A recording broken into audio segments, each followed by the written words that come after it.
ये वार करनी है। हट! ये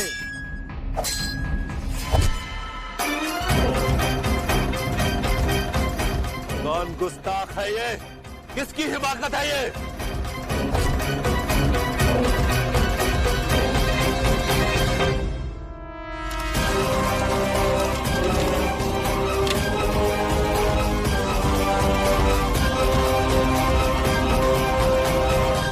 यूरोज ने हमें संदेश भेजा है। क्या लिखा है पत्र में महारानी साहिबा? महारानी लक्ष्मीबाई, हम जानते हैं कि आपके पास ना तो सैनिक है, ना शस्त्र और ना ही गोले बारूद। आप कैसे हमारा मुकाबला कर पाएंगे? अच्छा यही है कि आप आत्मसमर्पण कर दें। आपका जीवन बच जाएगा, अन्यथा युद्ध के दौरान यदि जीवित पकड़ ली गई तो आपको हम स्वयं महारानी विक्टोरिया के पास लेकर जाएंगे। सोच लीजिए, फैसला आपके हाथों में है।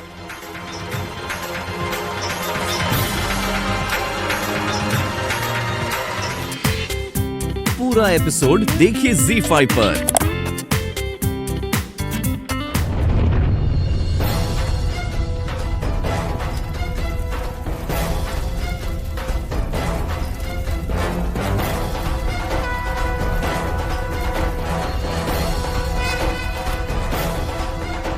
सर, फिरंगी, देख लिया ना, हम हिंदुस्तानी ईंट का जवाब पत्थर से और तीर का तोप से देते हैं। अरे तू अहंकार की मद में ये भी भूल गया यूरोज कि जीवन की डोर ईश्वर के हाथ में होती है। और एक बात कान खोल के सुन लो, लक्ष्मीबाई को जीवित पकड़ने का सपना देख रहे हो तुम। सच तो ये है कि तुम उसकी छाया भी नहीं छू सकते। युद्ध करने की लालसा है ना? हम भी तैयार हैं। कल सूर्योदय के साथ ही हमारी ओर से रणद्रोही बजा दी जाएगी और हम स्वयं अपनी सेना का नेतृत्व करेंगे। और कल सूर्यास्त के साथ तेरे जीवन का सूर्य भी अस्त हो जाएगा। कल सूर्योदय के साथ ही हम तुम्हारी फिरंगी सेना पर टूट पड़ेंगे।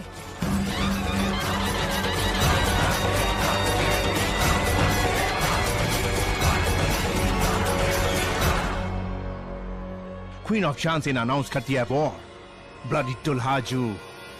कहाँ हुआ एडा साहब?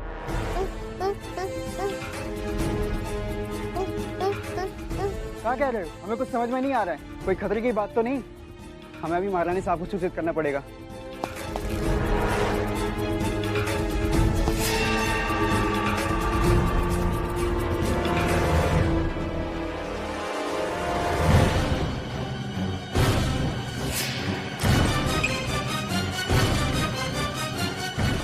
वाह युवराज वाह, तुमने तो मेरा काम आसान कर दिया। उसी कक्ष में प्रवेश कर गए जहाँ हमें जाना है और जाते जाते पहरेदार को भी हटा दिया। शुक्रिया।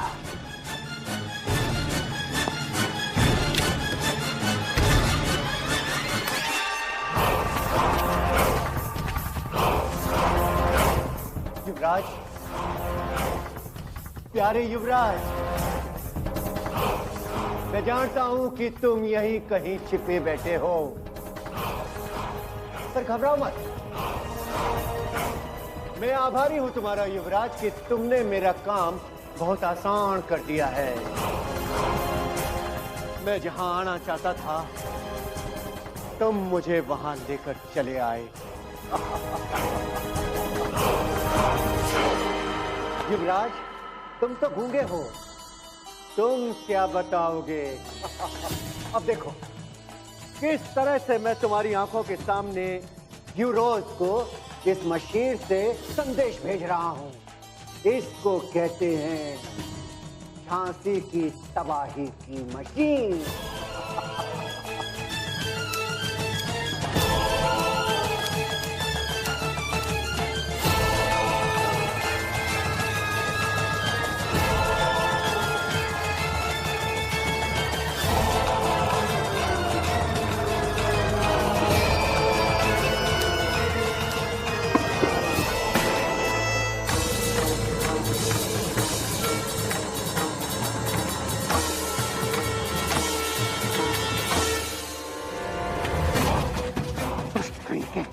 तूने मेरा सारा खेल खराब कर दिया। इसी तो आता तुझे यहीं जमीन पे पटक के दे मारूं। पर मैं तुझे नहीं मारूंगा, क्योंकि तुझसे पहले मुझे तेरी भाई साहब की मौत को देखना है। तब तुझे मारूंगा। अब मैं कैसे संदेश भेजूंगा?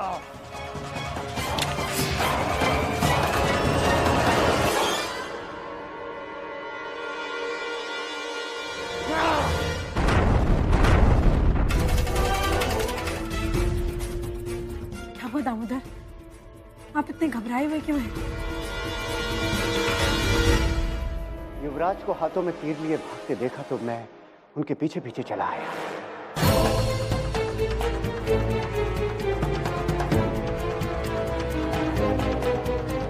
घबराइए मत दामोदर, अब आपकी आई आ गई है ना, कुछ नहीं होगा। इस तीर से खेल रहे थे, वो तो मैं समय पर पहुंच गया, वरना अनर्थ हो जाता।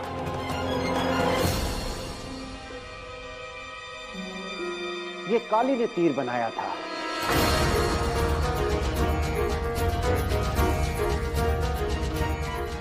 ये विस्फोटक तीर काली ने उसके हाथों में दिया।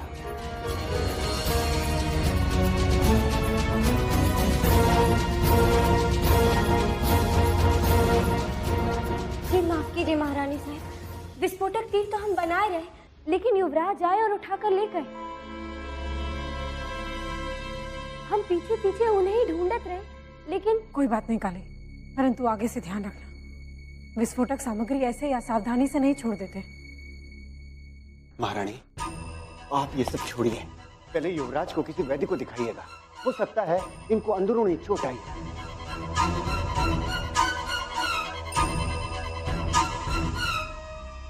जी, आप ठीक कह रहे हैं, वैद्य जी को दिखाना आवश्यक है। चलिए दामोदर, आइए। आप रघुनाथ जी के साथ पश्चिम द्वार पर मोर्चा संभालेंगे। जो आ गया महारानी साहब। बाबा, आप काली और प्रधानमंत्री जी दक्षिण द्वार पर रहिएगा। हम स्वयं कर्मा के साथ मुख्य द्वार पर तैनात रहेंगे। और राव दुलाजी जी, आप काशी के साथ ओरछा द्वार पर मोर्चा संभालेंगे। हम सबको सतर्क रहने की बहुत आवश्यकता है। जरा सी भी चूक हुई और ये फिरंगी हमारे नगर में प्रवेश कर जाएंगे। हम ऐसा नहीं करने दे सकते। आप चिंता न करें महारानी साहब, प्राण चले जाएंगे पर किसी को अंदर नहीं आने देंगे। जी महारानी साहब, सौगंध है धरती माँ की, जब तक शरीर में प्राण है हम झांसी की रक्षा करेंगे।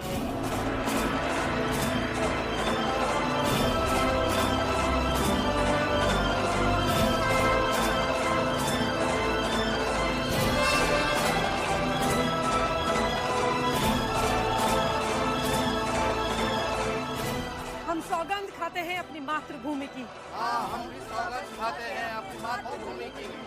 जब तक जान है, जब तक जान है, इन फिरंगियों का अपनी झांसी पर साया भी नहीं पड़ने देंगे। झांसी पर फिरंगियों का साया भी पड़ने नहीं देंगे।